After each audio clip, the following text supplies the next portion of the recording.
এই যজ্ঞটি হলো কাটান যজ্ঞ বাস্তুসহ।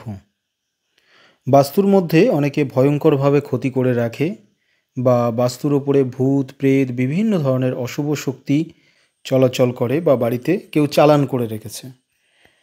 তো কারোর ওপরে ভয়ঙ্করভাবে ক্ষতি করেছে, কোনোভাবেই কাটছে না। কারোর কর্মক্ষেত্রে ক্ষতি করেছে, কোনোভাবেই কাটছে না। কোনো তান্ত্রিক সেটাকে কাটাতে পারছে না। তো ভয়ঙ্কর যাদের ক্ষতি করা থাকে সেক্ষেত্রে আমরা যজ্ঞ করে এই কাটানগুলো করে থাকি। আমাদের এই যজ্ঞের মধ্যে যন্ত্র থাকে যেগুলি গুরুমুখী বিদ্যা, যেমন বগলা যন্ত্র, মহামৃত্যুঞ্জয় যন্ত্র, দৈব শক্তি, গর্ভযোগ যন্ত্র এবং একটি যন্ত্র থাকে সেটি হরণ যন্ত্র বলা হয় বা শত্রুর বিদ্যা নষ্ট করার যন্ত্র।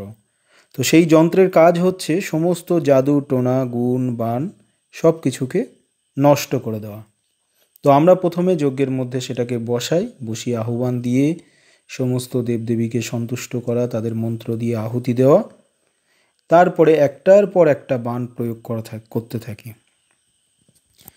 অনেকের কাছে কিন্তু এই বিদ্যা নেই যে তারা দূর থেকে বাস্তুর সমস্যা ঠিক করবে। তাদের কাজ করতে হলে বাস্তুতে গিয়েই করতে হয়।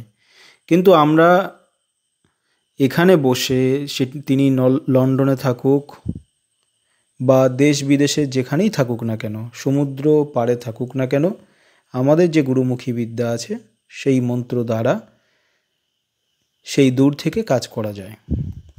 তো আমরা এতদিন যাবৎ কাজ করে আসছি এবং প্রত্যেকের কে কেমন থাকছে না থাকছে সমস্ত রেজাল্টও আমরা নিচ্ছি।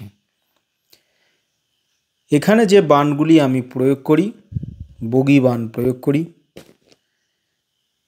বগলা বাণ প্রয়োগ করি, দশভুজা বাণ, বরাহ বাণ, নরসিংহ বাণ, দশচক্র বাণ, ইন্দ্র বাণ, এরকম প্রচুর বাণ আছে। প্রায় 30 থেকে 40টা বাণ মন্ত্র প্রয়োগ করি। তবে এতগুলো বাণ মন্ত্র প্রয়োগ করতে হয় না, সহজ যদি ক্ষতি করা থাকে সেক্ষেত্রে 2-3টে মন্ত্র প্রয়োগ করলেই যে কোনো বাণ কেটে বেরিয়ে যায়। কিন্তু অনেকের বাস্তুতে দেখা যায় কালো বিড়ালের হাড় দিয়ে করেছে বা হাজার রকম হয়তো ক্ষতি করা আছে, বহু তান্ত্রিক সেই ক্ষতিটাকে কাটাতে পারছে না, তখন কিন্তু আমাদের বহু মন্ত্র প্রয়োগ করতে হয়।